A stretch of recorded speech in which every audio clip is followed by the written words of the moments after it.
Hey YouTube world, harvest is plenty. Thanks for stopping by to check out the video. Today is Sunday, July 12th, 2026.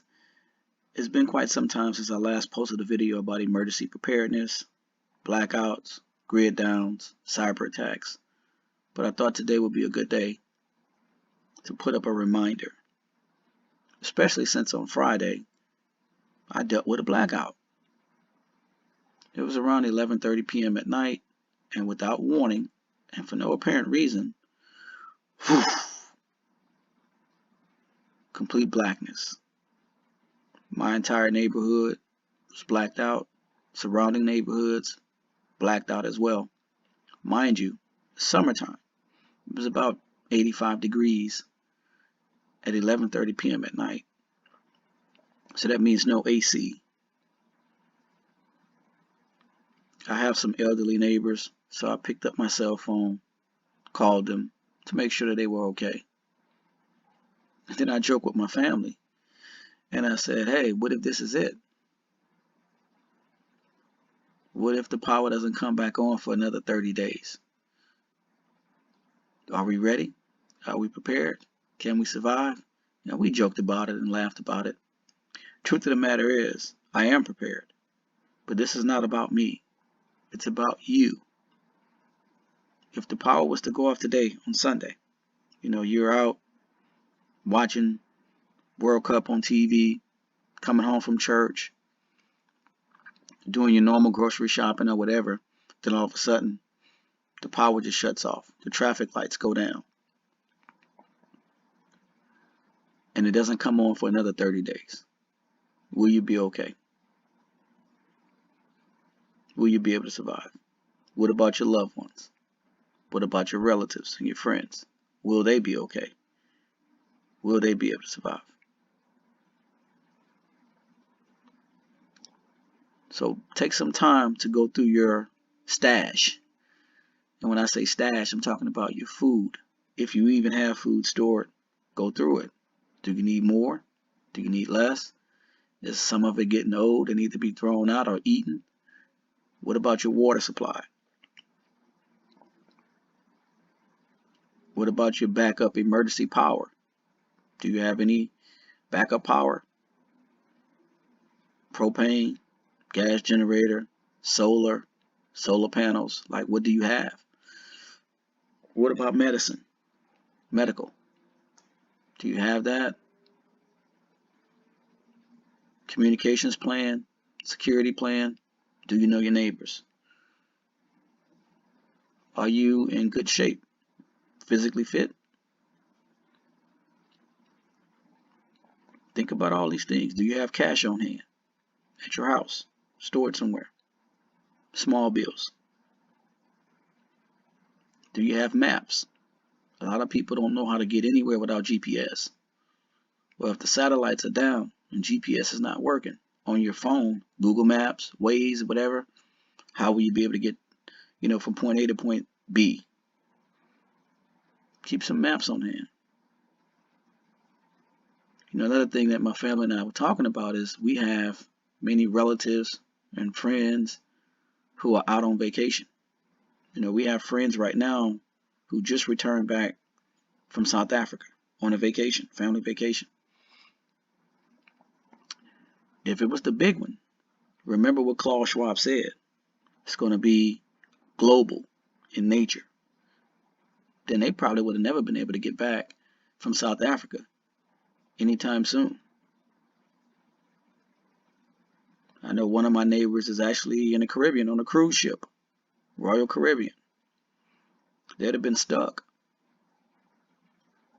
So think about family members, friends, people who are away on vacation. Do you have a way to contact them?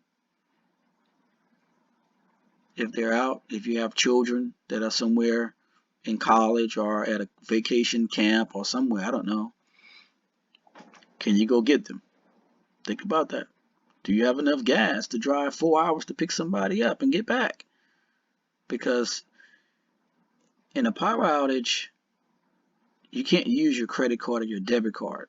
It doesn't work. You would have to use cash. So do you have enough cash to get you where you need to be? Think about the bad actors. Are people behaving badly? There's criminals out there, real criminals. Drug addicts, psychopaths, people who are going to be out there looking to do bad stuff. So you always got to keep that stuff in mind as well. A lot of people are just so unprepared. So unprepared. I was reading about in Kansas how there was a cyber attack on one of the municipal water systems there, and they were trying to shut the water system down. And it would have affected maybe 30, 40,000 people. They would have been without water. It's crazy. Think about that. Think about emergency lighting. A lot of people use candles. If you use candles, hopefully you have a fire extinguisher in case the candles tip over, the kids knock the candle over. You have pets, the pets knock the candles over, the curtains catch fire. You need a fire extinguisher or a fire blanket or something to put the fire out. If you don't have those things, go to Home Depot, Walmart, Amazon. Start ordering that stuff and keeping that stuff in your house. You have to be prepared because eventually it's going to happen. It's not if, it's when. And when it goes down, you want to make sure that when the power comes back up, that you and yours are still alive and you're still healthy and that you've made it through. As scripture says, he who endures to the end shall be saved. You guys got to be prepared to endure.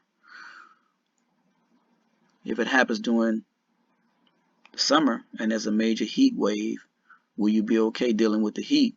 Do you have fans? Do you have generators to power those fans or whatever? And if it happens in the winter, how would you deal with the cold? How will you heat your home? Do you have electric blankets? And just a number of things for you guys to think about.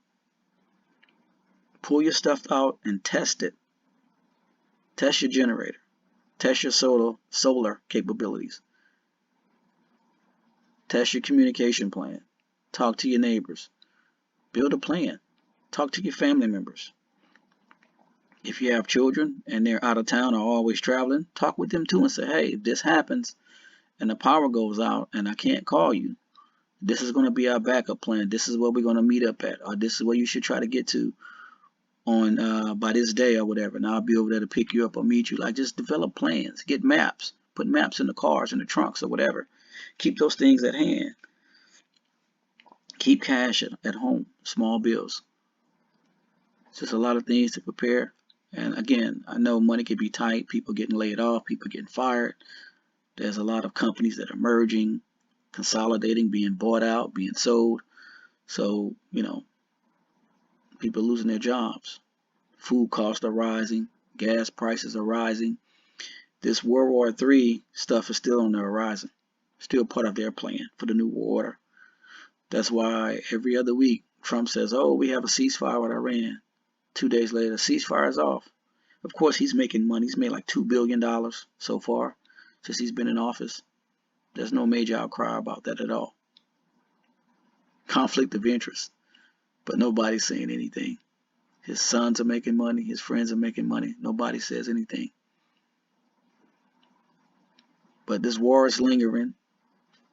They're trading strikes back and forth because they're preparing to seat the Antichrist on the throne. And one of their things in their playbook is to shut the power down and then raise it back up with a new financial system and other things. So the power is going to be off for a little bit. A lot of people are going to die. They're not going to make it. I don't want it to be you or your family members. So develop some type of sustainability for yourself.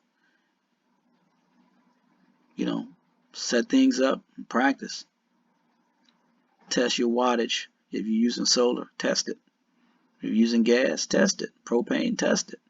Hook things up in your house. Hook your TV up. Hook your refrigerator up. Your deep freezers. Like, hook all that stuff up. Another thing. I was talking with a friend about this yesterday. Sanitation. At some point, you're going to have to pee or poop.